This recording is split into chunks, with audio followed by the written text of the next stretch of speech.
艺和清华你选哪个？我觉得清华给我带来的很多的资源以及对我的成长，可能能让我去创造这1个亿。小李，27，我是清华研究生，本科是北京科技大学，我是做 AI 的。那如果不考虑收入，你最想干嘛？躺着旅游，吃好吃的。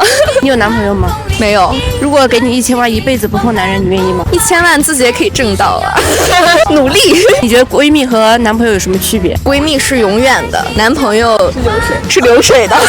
女生最好的医美是什么？自信。男生最好的医美是什么？不油腻。如果跟闺蜜互换灵魂，你最想干嘛？